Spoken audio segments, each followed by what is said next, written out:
Some houses don't creak from age. They breathe with memory. And when grief is buried beneath silence, the walls remember, even when we try to forget. Tonight's story is about the kind of truth that hides in plain sight, waiting for the courage to bring it to light. Where in the world are you tuning in from? What time is it for you right now? Let me know in the comments. Let's begin the story. The train pulled into Avon Ridge just after noon, its whistle softened by the heavy blanket of snow that coated the village rooftops and glistened on the bare trees like icing on an old-fashioned cake. Jessica Fletcher stepped onto the platform with her suitcase in hand and a familiar anticipation warming her chest despite the chill. It had been over a decade since she'd last seen Lillian Ashcroft in person, though the two exchanged Christmas cards without fail. Lillian's neat cursive had always held a trace of reserve, the kind that hinted at things left unsaid. A silver sedan waited at the edge of the parking lot, its windows fogged with the breath of the heater. Lillian emerged from the driver's seat bundled in wool and gentility, her smile gracious but cautious, as though bracing herself for a strong wind that might not come. "Jessica," she said softly, embracing her old friend with arms that felt thinner than Jessica remembered. "You haven't changed a bit." Jessica smiled. "I've changed in all the right ways, I hope." The drive to Winterberry Cottage was lined with skeletal birches and low stone walls peeking through the snow. The cottage itself stood at the crest of a gentle hill, part storybook, part elegy, a steep roof, latticed windows, and a porch sagging ever so slightly at one end. Icicles hung from the eaves like a fringe of glass. Inside, the scent of beeswax and old pine mingled with something fainter, lavender, perhaps, or memory. Jessica let her eyes drift across the room. A grandfather clock stilled at the wrong hour, a teacup on the windowsill with a faint ring of dust, and firewood stacked unevenly by the hearth. The home was lovely, but it whispered of something paused mid-sentence.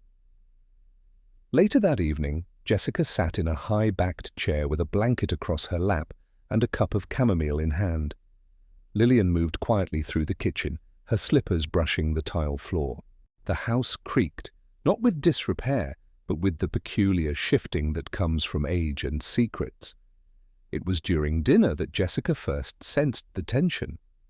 Lillian's son, Douglas, arrived from the back room, where he had apparently been working on something involving wood and wires. He was in his early 40s, with the disheveled look of someone who had not yet made peace with his disappointments. He kissed his mother on the cheek perfunctorily and greeted Jessica with a nod that carried no warmth, only formality. "I've heard about you," he said, not unkindly. "Murder seems to follow you around, Mrs. Fletcher." Jessica gave a practiced smile. "So I've been told, though I assure you I'm quite peaceful in the off-season."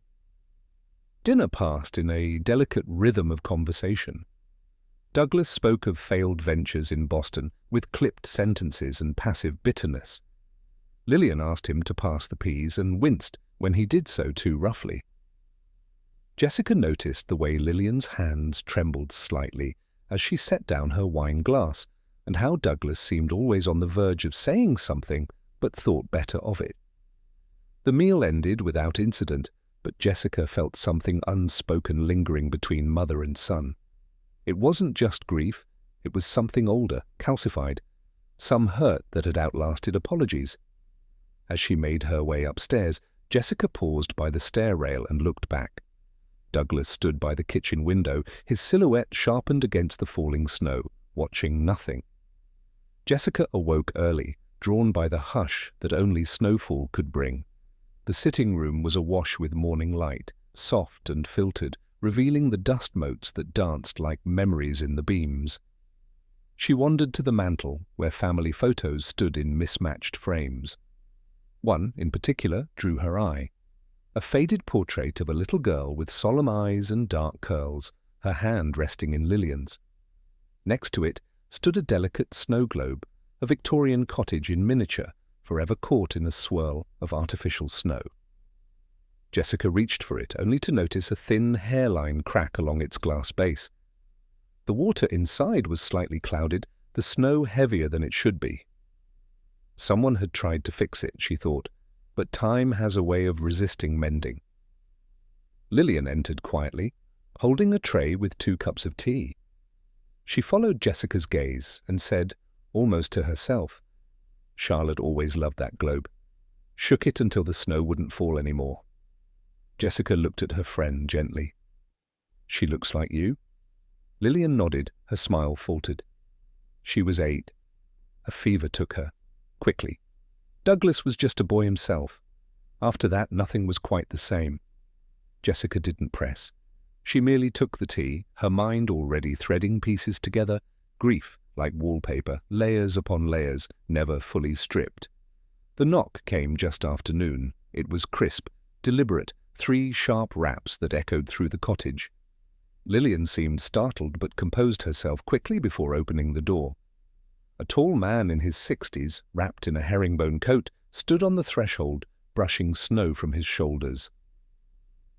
"Miss Ashcroft, Gordon Lyle, Avonridge Historical Society." Lillian's welcome was polite but clipped. Jessica, seated by the hearth with her notebook open, looked up. "I hope I'm not intruding," Lyle said, already stepping inside. "I'd heard the cottage might be coming up for sale. Winterberry has great cultural significance, you know. It dates back to 1839. Original woodwork, I believe." Jessica noted the way his eyes scanned the room, not admiringly, but appraisingly. "I haven't made any decisions," Lillian replied evenly. Of course, but if you do, the Society would be keen on preserving it, especially the land. There's talk of a trail system expansion through this parcel, educational outreach, that sort of thing." Jessica watched the exchange with interest. It wasn't so much what Lyle said, it was the ease with which he said it. Too informed, too rehearsed. And his eyes lingered not on Lillian, but on the photograph on the mantel and the cracked globe beside it, as though measuring the story in the room. When he finally left, Lillian remained by the door a moment longer than necessary, one hand resting on the knob, the other clenched at her side. "He's been asking about the house for years," she said, almost absently. "Even when Richard was alive." The wind had picked up by dusk, shaking the branches outside like brittle fingers against the windows. Jessica and Lillian sat by the fire, the tea grown cold in their cups. Conversation meandered between safer subjects, literature, recipes, mutual acquaintances, until Jessica, in her usual gentle way, circled back. "You never thought of selling?" Lillian hesitated. "Richard loved this house. He used to say it was the one place that ever made sense to him." "And now?" Lillian's jaw tightened. She reached for the snow globe on the mantel and turned it slowly in her hand. "Now it feels like, if I let it go, I lose her again." Jessica said nothing. She only watched as the snow inside the globe swirled and then settled. Lillian placed it down too quickly. The sound was a little too sharp against the mantel. A pause followed, and in that pause something surfaced in her expression just for a second. Not anger, not grief, something like fear.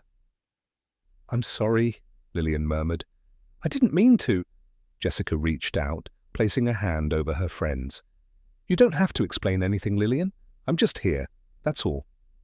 Outside, the snow thickened into silence, and within it the cottage seemed to brace itself, for memory, for consequence, for the storm still waiting to break. The morning snow lay untouched, a pristine quilt across the lawn, muffling sound and movement.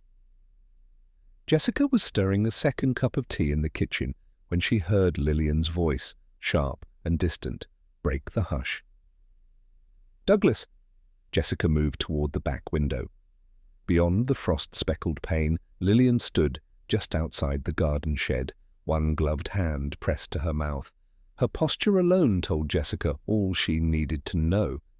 By the time she reached the door, Lillian had collapsed to her knees in the snow. Sheriff Will Hammond, who, by coincidence or providence, had been delivering a winter coat donation to the church across the road, had already crossed the field and was crouched beside her. Inside the shed, the air was heavy with cold, and the acrid scent of dust disturbed. Douglas Ashcroft lay sprawled beside an overturned wooden ladder, his coat askew, one glove missing. Blood had crusted at the base of his skull, just behind the right ear. A hammer rested near the workbench, clean, unused. Jessica stood a moment in the doorway, her eyes drifting from the body to the tools on the shelf, and then to the slanted path of snow that had been kicked up near the threshold. The ladder lay too far from the rafters to have been climbed. Lillian was silent. Her hands trembled in her lap. Jessica knelt beside her and said nothing. This was not the time for questions, only quiet presence. But behind her composed exterior, Jessica's mind had already begun to catalogue details, some conspicuous, some buried in the folds of familiarity. It wasn't grief alone that hung in the air. It was something older, something colder. Sheriff Hammond paced the perimeter of the shed, hands deep in his coat pockets, his expression drawn. He had always been a pragmatic man, more inclined toward common sense than conjecture. "Looks like he took a fall," he muttered, glancing toward Jessica. "Maybe reaching for something too high, maybe the ladder slipped." Jessica crouched by the fallen ladder. The base was caked in dry mud, not recent, she noted, but crusted and old. The snow beneath it was untouched, no indentation, no scuff marks, no sign the ladder had been used at all that morning. Her gaze travelled to the corner of the shed where a set of gardening gloves lay, palms up, beige wool, frayed at the edges. "Are those Lillian's?" she asked softly. The sheriff turned his head. "Could be. She's always pottering in the garden. Could have left them there days ago." Jessica didn't reply. She reached out, gently lifting one glove. It was dry and clean, no dirt in the stitching, no moisture from snow or rot, placed, not dropped. She turned toward the door. The snow immediately outside had been partially trampled, enough to disturb, but not obscure. There was a clumsiness in the pattern, not a path, but a struggle. And then her eyes fell on something small but specific, a chip of dark wood embedded in the snow several feet from the door, where it didn't belong.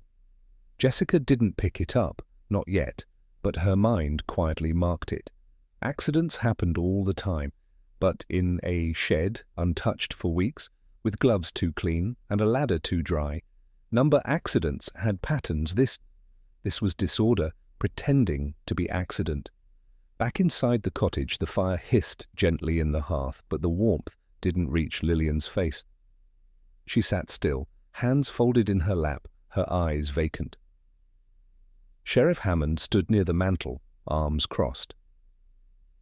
"I'll file it as accidental unless something says otherwise," he said, his tone both firm and faintly defensive. "No signs of forced entry, no clear motive, just a tragedy?" Jessica nodded, but without agreement. Her eyes drifted to the snow globe again, its fractured base catching the light like a flaw in an otherwise perfect scene. She didn't challenge Will. Not yet. But the ache in her chest told her the story didn't sit right. It wasn't only that Douglas was dead, it was that something about his death had already been quietly swept aside, too quickly, too cleanly. Later that afternoon, Jessica stepped into the village grocer, both for necessities and information. In Avonridge, news travelled not by paper, but by proximity, and Mrs. Helen Garrity, who managed the front till, had a mouth like a wind vane for local secrets. "Terrible business," Helen said in a hushed tone, barely waiting for pleasantries. "Douglas had his enemies, but no one thought he'd end up, you know." Jessica tilted her head gently. "Enemies?" "Well," Helen leaned in. "He owed half the village by last count, borrowed against the cottage through some obscure trust his father set up, promised quick returns, but the money vanished like mist. Even tried convincing Lillian to sell, said she was sitting on a fortune. She nearly gave in too, poor thing." Jessica's brow knit, the pieces shifting again in her mind. Pressure, debt, inheritance, family property used as collateral. "Did he mention any buyers?" she asked. "Not to me, but word is he had meetings, quiet ones, not the sort you advertise on notice boards." Jessica thanked her and stepped back into the cold, her thoughts turning. A man desperate for money, a trust tied to the house, and a mother reluctant to let go. She had seen those ingredients before, and they rarely led to peace. Back at the cottage, the daylight had already begun to fade, casting long, blue shadows across the snow. Jessica circled to the rear of the house, drawn by a question she hadn't yet voiced, even to herself. The back door creaked slightly when she tested it. Unlocked. She stepped onto the path, careful to walk alongside, not over, the traces she had noticed earlier. A set of boot prints in the snow, nearly lost to the afternoon sun. They came from the direction of the garden shed and veered toward the woods at the edge of the property before fading into the trees. She followed them only a few paces, just far enough to know they hadn't been made long ago. The snow was soft where it had fallen recently. These prints were crisp, compacted. Hours old, perhaps. No older than the morning. And Douglas hadn't walked this way himself. The spacing, the stagger. Jessica had measured his stride just by watching him move. These prints didn't match. Too hurried, too shallow in the heel. She stood still for a long moment, listening to the hush of the wind through the bare trees. No witnesses, no confession, just footprints and gloves, ladders and loss. But she had seen enough to know this wasn't over. Not nearly. Jessica arrived at the Avon Ridge Public Library just as the bells from St. Luke's finished chiming the hour. Inside, the scent of old paper and lemon polish settled over her like a familiar shawl. The library was small but meticulously kept, and Helen Garrity, librarian, town historian, and wellspring of information, sat behind the desk with a stack of catalogue cards and a ready ear. Helen glanced up and smiled. "Jessica Fletcher, I told myself if anyone could make sense of this whole business, it'd be you." Jessica returned the smile, tempered by the weight of recent days. "I was hoping you might help me understand a few things. About Douglas." Helen lowered her voice instinctively. "Poor Lillian, and now this mess." She leaned closer, as if the shelves themselves might be listening. "Douglas owed people money, lots of people, contractors, a few shopkeepers, even that handyman, what's his name? Donnelly." Jessica folded her hands calmly. "Was the debt new?" "No," Helen replied, adjusting her cardigan. "It started around the time his last venture in Boston went under. Word was he'd borrowed against the cottage somehow, some old trust left by Richard, used the property to secure a personal line of credit." Jessica's brow furrowed, her mind quietly filing that under potential motive. Was Lillian aware? Helen hesitated. "Hard to say. She never liked talking finances, but the stress was showing. Her letters grew shorter, thinner." Jessica thanked her and wandered toward the stacks, though her thoughts had already drifted far from the library. A man drowning in quiet debt, borrowing against a house he didn't own outright.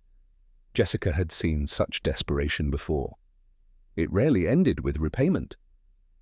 The snow had softened into slush by the time Jessica found Clay Donnelly outside the hardware store, loading bags of salt into a dented pickup. He was lean, with a permanent squint and hands that looked like they'd been rough since birth. "Mrs. Fletcher," he said, setting the last bag down. "You're the one staying up at Winterberry?" "That's right," Jessica replied gently. "I wanted to ask you a few questions about Douglas." Clay wiped his hands on his coat. "He owed me $400, promised a week's work, fired me after 3 days, said I'd scratch the floors I never even touched." Jessica nodded, her tone even. "Did you two argue?" Clay scoffed. "Only if you count him threatening to sue me for defamation when I told the clerk at Garrity's he was a cheat." A pause. Jessica waited. "He wasn't a bad kid," Clay added after a beat, almost reluctant. "But he wanted money fast. Talked big about renovations, said the place was a financial anchor and that his mother was stuck in the past." Jessica tilted her head. "Did he say anything about selling the cottage?" "Oh yeah," Clay said, looking away. "Said he had a buyer lined up. Private investor, he called it. Didn't say who, but he made it clear he was going to be out of this town by spring. Jessica thanked him, her voice warm but cool in its precision. As Clay drove away, she lingered in thought. Grievance could be bluster, or it could be fuel. Either way, Douglas had been making plans without his mother's knowledge, and plans made in secrecy had a way of curdling in the open air. That evening, back at Winterberry Cottage, Jessica found herself drawn once more to the old study, a room filled with polished oak, brass lamp fittings and book spines worn by familiar fingers. It had once belonged to Richard Ashcroft, a man of scholarship and habit. Lillian had retired early, her voice thin with fatigue. Jessica moved quietly. The bookshelf held a collection of Dickens, the kind printed on aging cream paper with deckled edges. One volume, Our Mutual Friend, was misaligned, its top edge stained faintly with something resembling ink or wine. She pulled it free.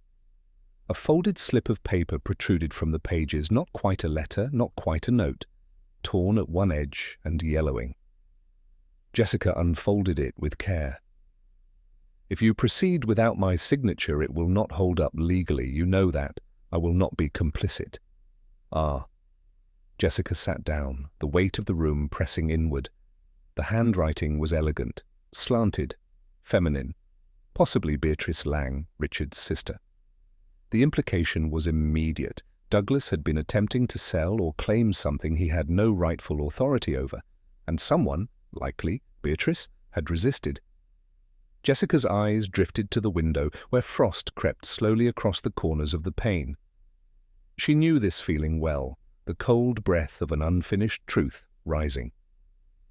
She returned the note to the book, but not to its place. Instead, she laid it gently on the desk where it could breathe, and where, later, someone might notice that secrets had a way of leaving fingerprints.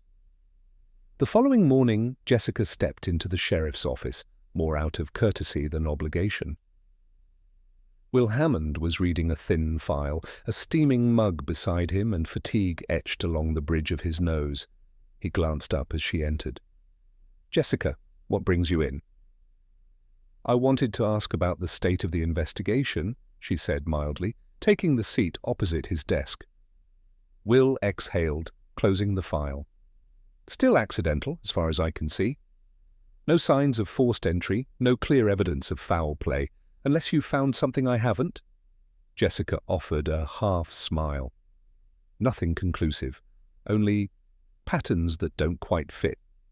His eyes narrowed, not unkindly, but with the weight of someone juggling grief, politics and paperwork. "I know you've got an instinct for this sort of thing," he said, voice lowering. "But Lillian's already lost enough. Stirring up the past, especially if there's nothing to find, could make things worse." Jessica nodded slowly. "Or it could help her heal." Will leaned back. "You ever think maybe some stories don't need an ending?" Jessica let the question hang in the air, then stood. "Every story ends, Will. The trouble is whether it ends in truth or silence." She left without further debate, but his words clung to her like smoke. She had seen this before, small towns with large loyalties, where the past was layered like wallpaper and just as difficult to peel away. And yet, something about his defensiveness rang louder than indifference, almost like protection. That afternoon, Jessica returned to Lillian, who sat by the hearth with a shawl draped over her knees and a cup of untouched tea. The fire had burned low, casting a soft amber hue across the room.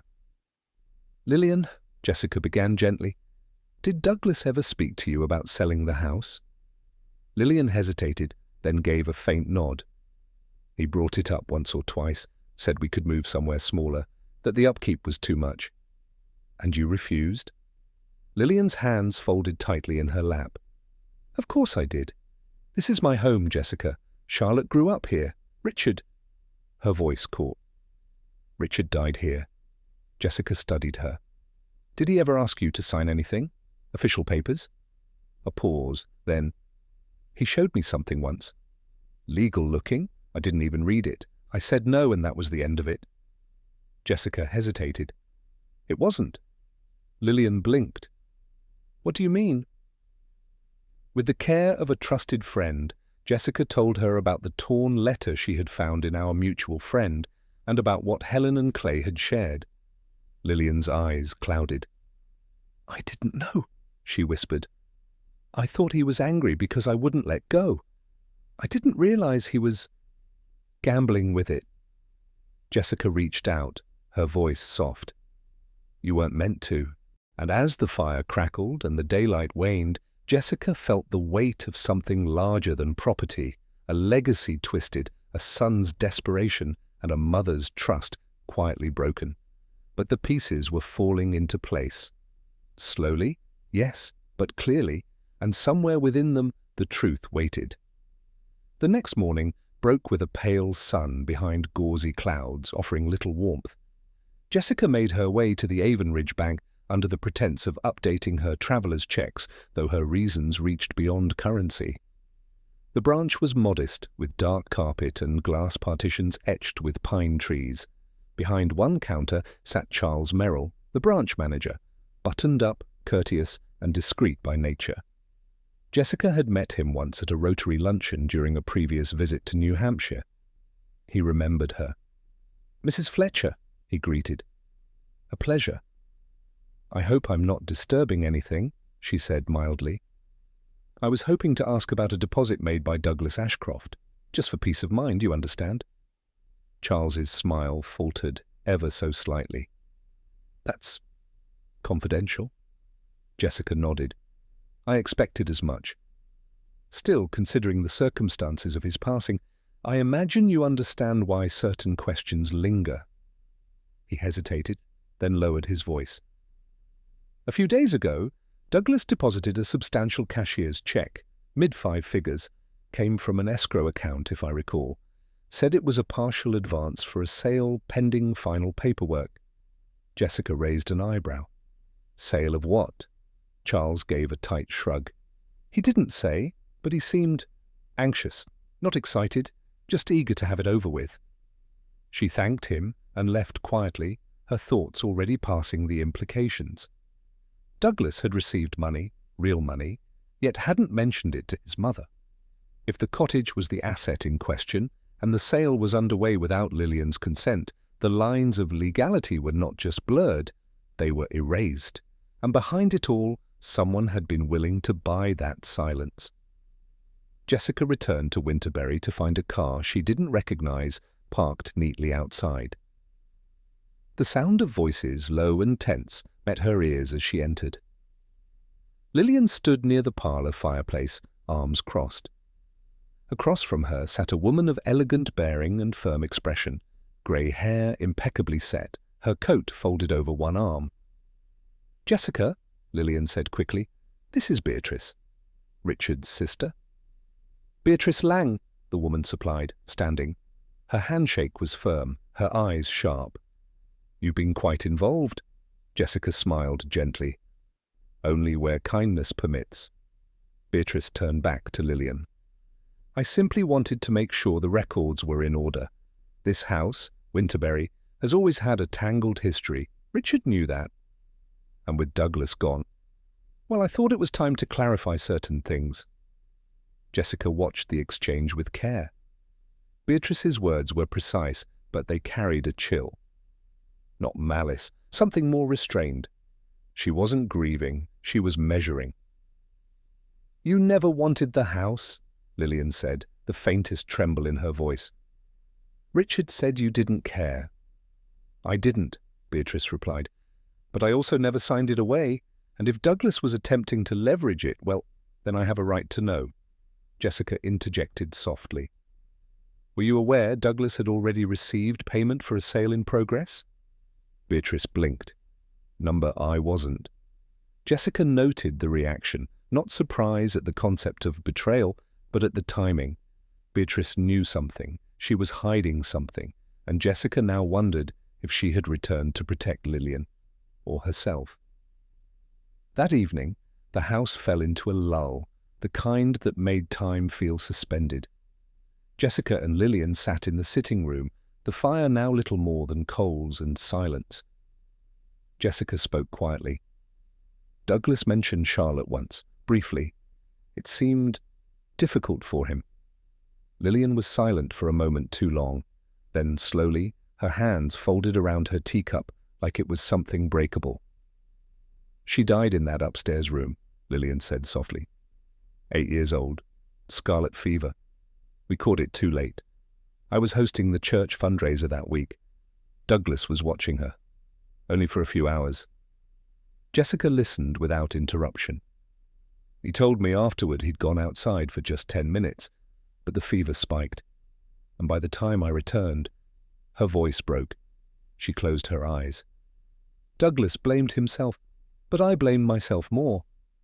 Jessica rested a hand on her friend's arm.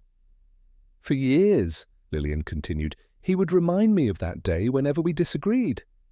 Quietly, casually, a reference to the fundraiser, to Charlotte's room, as if I needed reminding. Jessica heard the weight beneath the words, not guilt, but exhaustion. A grief that had long since turned inward. "He used it to shape everything after," Lillian whispered. "Even this house. I stayed because leaving felt like erasure. And he stayed because he knew I wouldn't." Jessica felt the ache of it, how sorrow becomes scaffolding, how memory can be a currency, traded in silence. There was no more to ask, not tonight. But something inside her clicked quietly into place. Douglas hadn't just been chasing money, he had been chasing leverage. The next morning, Jessica rose early. The house was unusually still. The scent of smoke lingered faintly in the hall, too strong for a banked fire. Curious, she moved toward the parlor. There, Beatrice stood with the poker in hand, stirring the embers. Jessica watched from the doorway. "An early start?" Beatrice turned, composed. "Just tidying. Lillian had a stack of old papers, receipts, drafts. She said they could be burned." Jessica stepped closer. The hearth crackled, a few edges of charred parchment curling at the corners. Among the ashes, something gleamed faintly, a scrap of heavier paper, singed but not entirely consumed. Jessica said nothing, only leaned closer as Beatrice replaced the poker and dusted her gloves. "I don't believe in clutter," she said smoothly. "Too many homes become mausoleums?" Jessica nodded, though her mind turned over the phrase like a coin. A mausoleum was often built not to honor the dead, but to trap them. When Beatrice left the room, Jessica reached into the ashes with the brass tongs by the side of the hearth. She lifted the scrap, thick, cream-colored stock, the type used for deeds, not letters. The corner bore a faded seal, Ashcroft in faint red ink. Jessica's heart beat a fraction faster. This was not clutter, it was legal documentation. She held the scrap between gloved fingers and thought not only of what Beatrice had burned, but why she'd chosen now. The fire hadn't been for warmth. It had been for erasure. Jessica sat at the desk in the study, the singed paper laid before her, smoothed carefully under a paperweight. Only a fragment remained legible, but it was enough. Ownership to revert to Beatrice Lang in absence of spousal heir. She leaned back, breath steady. Douglas hadn't been selling a house he didn't fully own. He'd been selling a house that legally belonged to someone else. And Beatrice, whether aware of that clause or not, had now burned evidence that might have proven her claim or challenged it. The room's air felt colder despite the closed windows. Jessica glanced again toward the Dickens volume. The torn letter, the evasions, the check. All of it pointed to a desperate plan, stitched together with manipulation and omission. She remembered what Lillian had said, that Beatrice had never cared about the house. But people change, motives evolve. Or perhaps it was simpler than that. Perhaps Beatrice didn't want the house. Perhaps she wanted the past to stay buried. Jessica stood and moved to the window. Snow had begun to fall again, quiet and steady. Some truths didn't shout, they whispered, beneath wallpaper, beneath deeds, beneath guilt. But eventually they surfaced, carried by the faintest breath of ink and ash. And Jessica knew now, without doubt, that the night Douglas died was not the beginning of the mystery. It was the moment it had finally risen to the surface. The snow had settled again outside, covering the footprints and evidence with its silent insistence. Inside, Jessica climbed the narrow stairs to the attic, drawn by a quiet intuition. A whisper, more than a certainty. She wasn't quite sure what she was looking for, only that something in the house still felt unfinished. The attic was cold, filled with mothballs and memory. Cardboard boxes lined one wall, a trunk with brass hinges sat slightly ajar beneath the eaves. Jessica opened it carefully.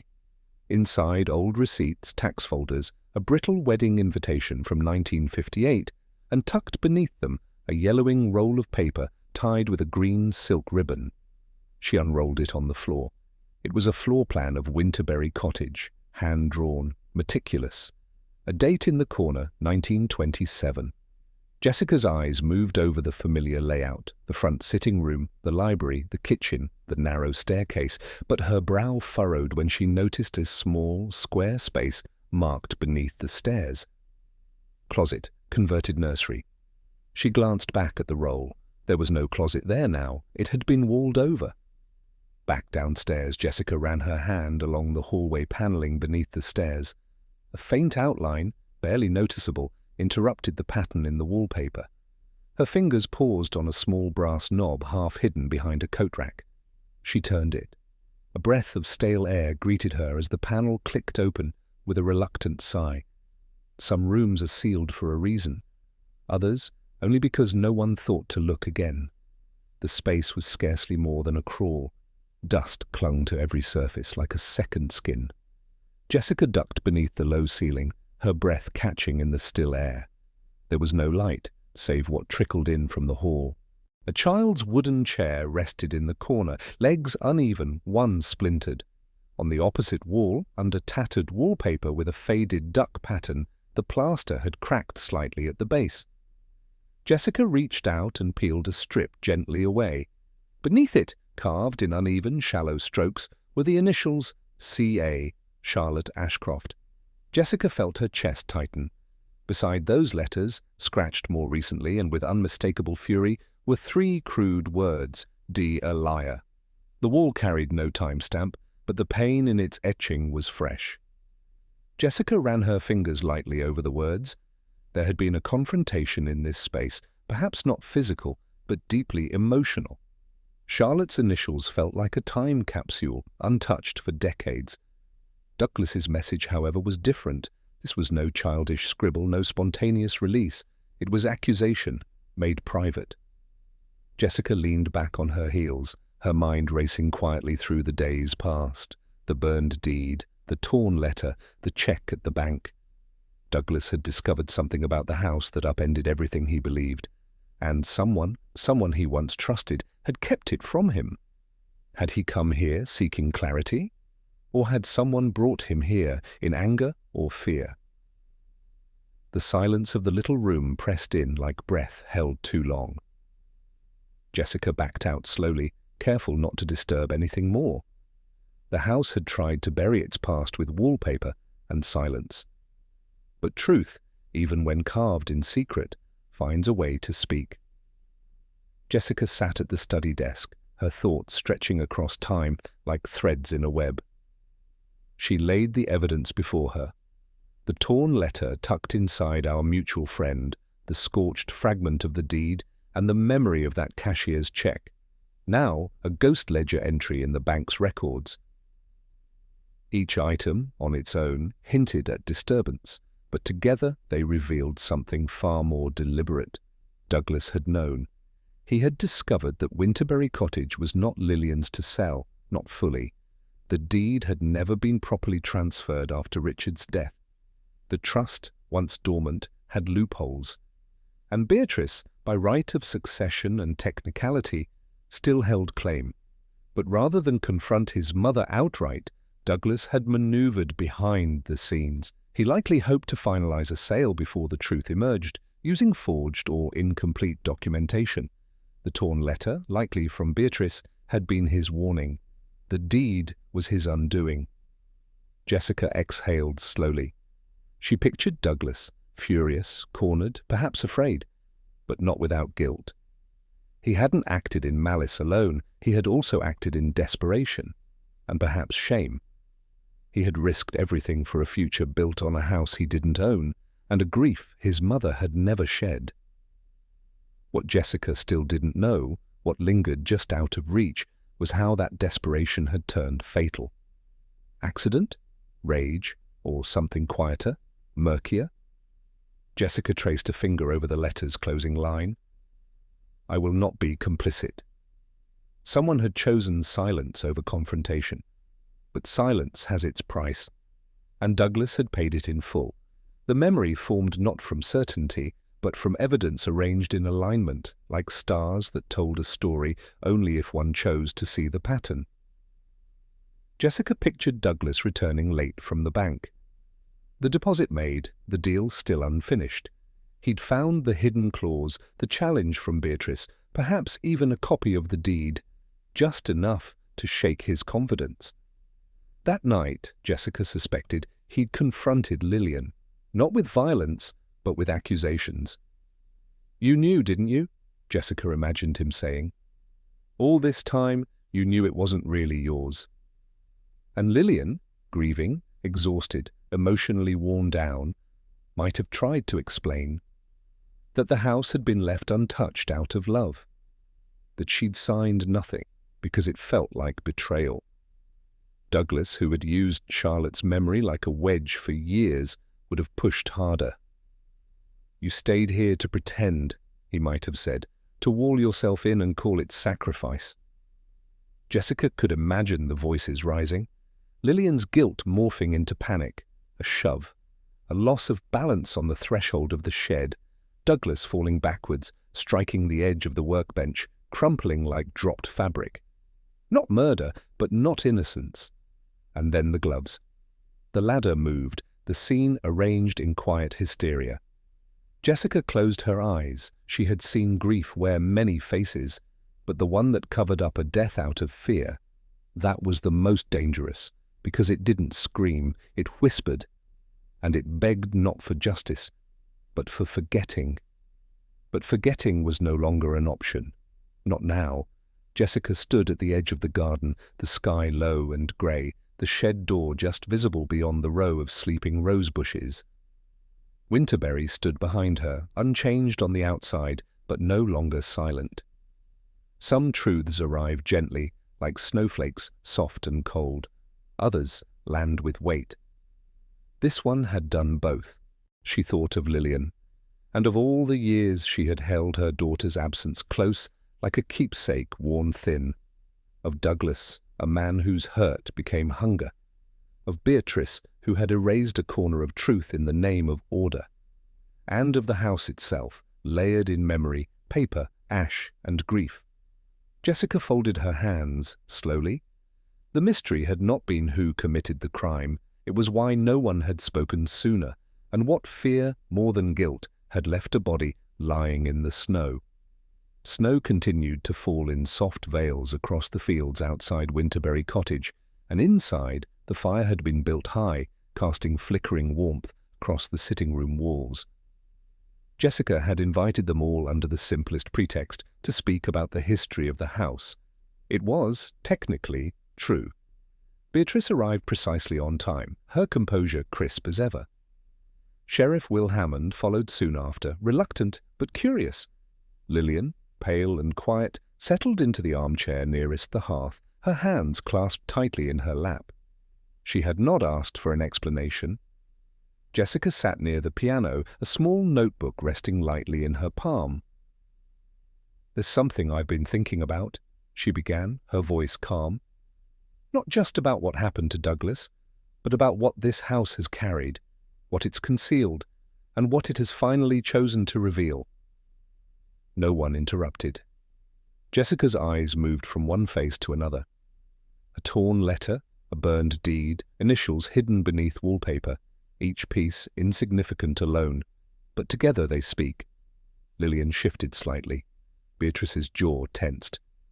"Truth doesn't arrive all at once," Jessica continued. "It arrives in echoes, through memory, through pain, and sometimes through silence too long held. She paused, not to emphasize, but to allow space, for air, for consequence. "The question," she said softly, "is whether we are ready to hear what it's been saying."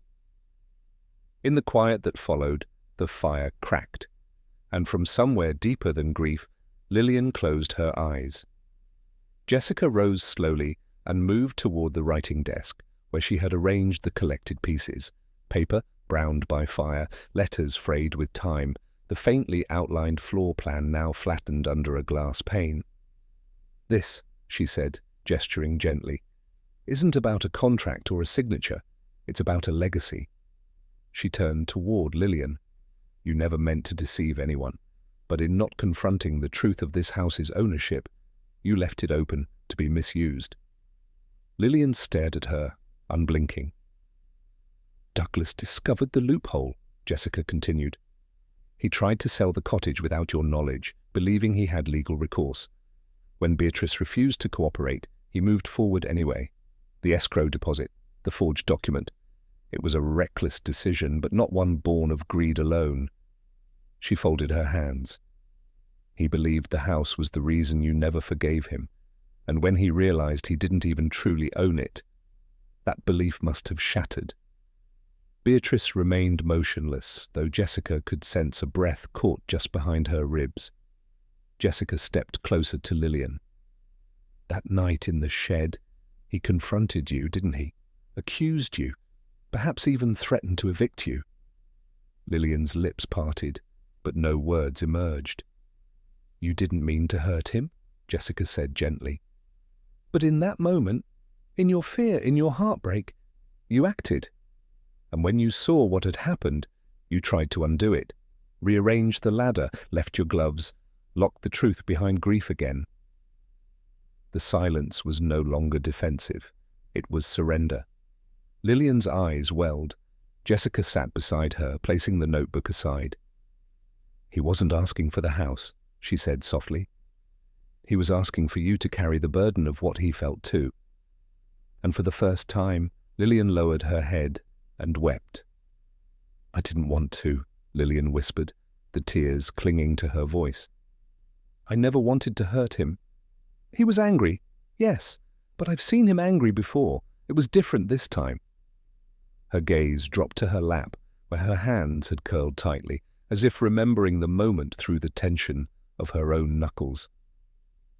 "He said I'd lied to him his entire life, that I'd clung to this house like a monument, when really I was just hiding. That I blamed him for Charlotte." Jessica sat beside her in stillness, listening not just to words, but to their texture, torn, softened by time and guilt. "I told him to leave," Lillian continued. "He laughed, said it wasn't even mine to keep, and then he stepped toward me. I backed away. I don't even remember raising my hands." Beatrice shifted slightly but said nothing. "He stumbled. His foot caught on the old gardening crate. He hit the bench on the way down, and then—" Lillian swallowed. "I knew he was gone before I even touched him." Jessica placed a hand gently on hers. "I sat there for I don't know how long," Lillian said. "Then I moved the ladder, arranged his coat, took the gloves from the shed and placed them neatly. Because if it looked accidental, maybe I wouldn't have to say it. Maybe no one would ask." Jessica's voice was soft. "You were afraid." Lillian nodded once, fiercely. "And ashamed." That too. Jessica felt the weight lift slightly from the room, not from justice served, but from truth spoken. Sometimes that was all there could be, and sometimes it was enough to begin again. Beatrice stepped forward, her composure never faltering, but something in her gaze had softened. "I should have told you," she said to Lillian, "about the deed, about the clause. Richard asked me once before he died if I wanted the house. I told him no, and I meant it." Lillian looked up, her eyes rimmed red. "I didn't come back for the property," Beatrice continued. "I came because I saw the cracks, the letters from Douglas, the tone. I suspected something was wrong, but I didn't want to make it worse." Lillian let out a small, trembling breath. "Ah, I burned the deed," Beatrice admitted, turning now to Jessica. "Not to hide the truth, but because I didn't want to be drawn into the storm of what had already happened. I thought, if it were gone, maybe the past could stay buried." Jessica's voice was quiet. "But the past doesn't stay buried. It grows roots through grief, through silence." Beatrice looked again to Lillian. "I've never blamed you for Charlotte, and I don't now. Douglas was angry, but not because of you, because of what he couldn't reconcile in himself." Lillian, at last, reached out and took her friend's hand.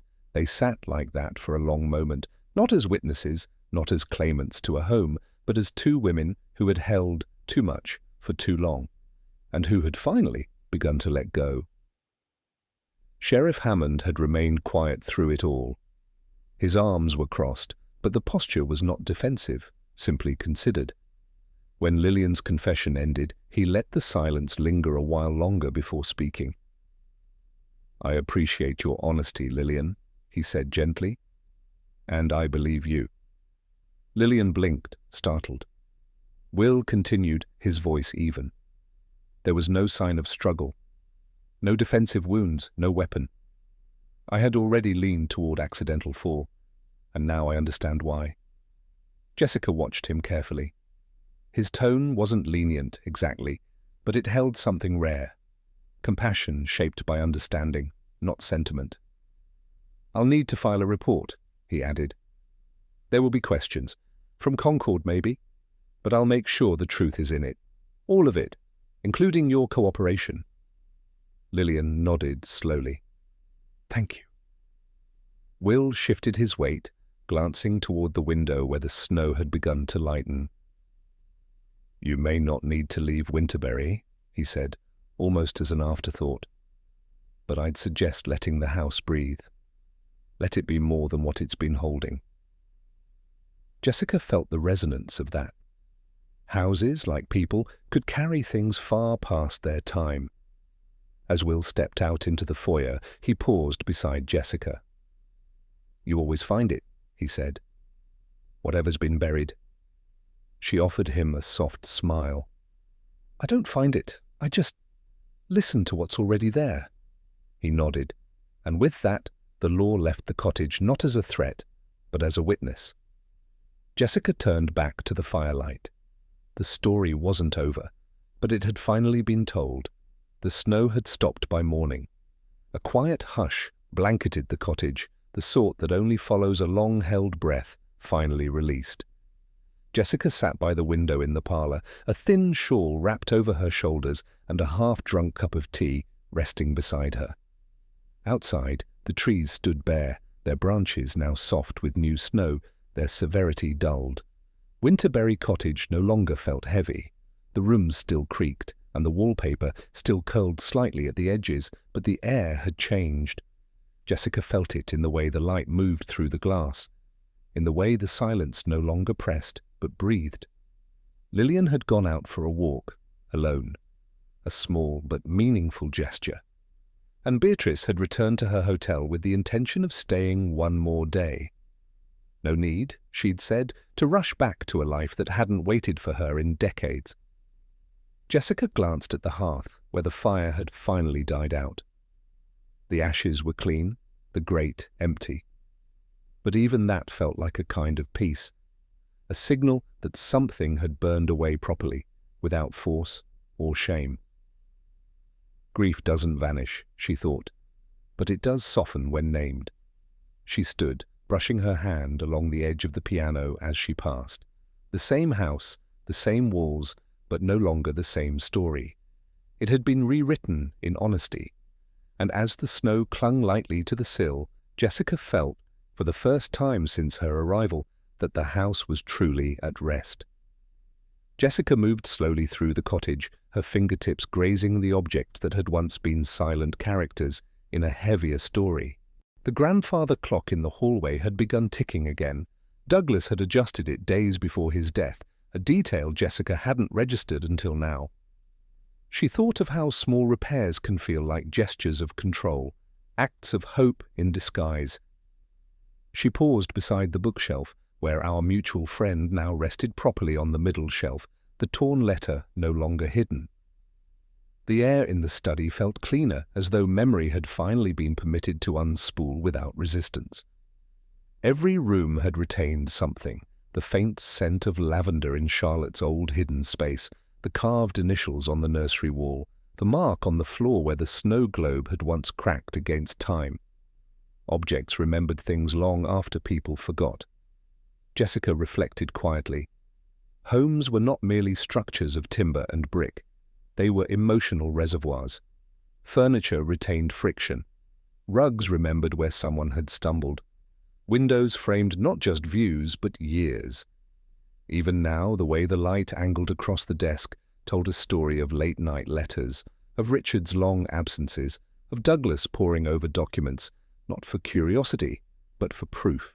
And in that search, he had found resentment, not for the house, but for what it meant, what it had withheld.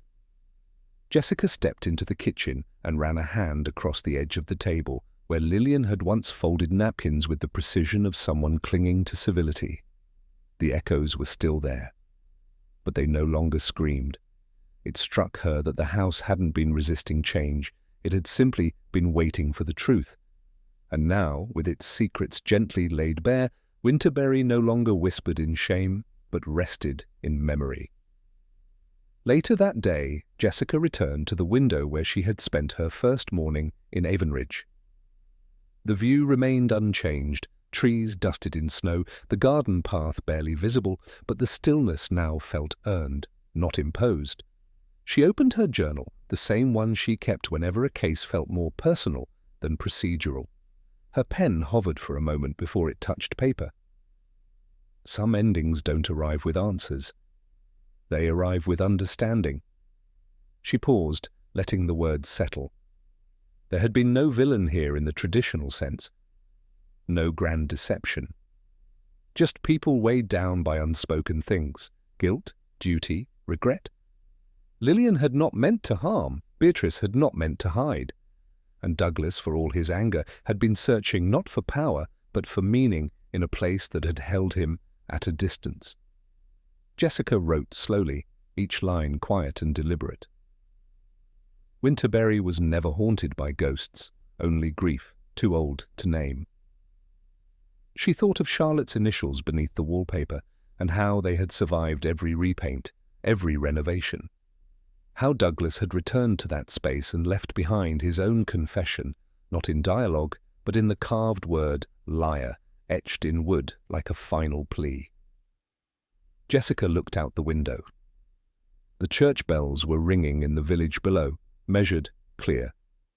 1 o'clock. Silence, she wrote, is not always peace. Sometimes it is a burden. One we carry out of fear that speaking will break something fragile. But the truth, once spoken, did not break Lillian. It had steadied her. Jessica closed her journal with a soft sigh and rested her hand over it. Outside, the snow began again, light, like breath, and within Winterberry Cottage the quiet had returned, but this time it felt like grace. Sometimes the quietest confessions are the ones carved deepest, not in words, but in silence, memory, and the rooms we never stop living in.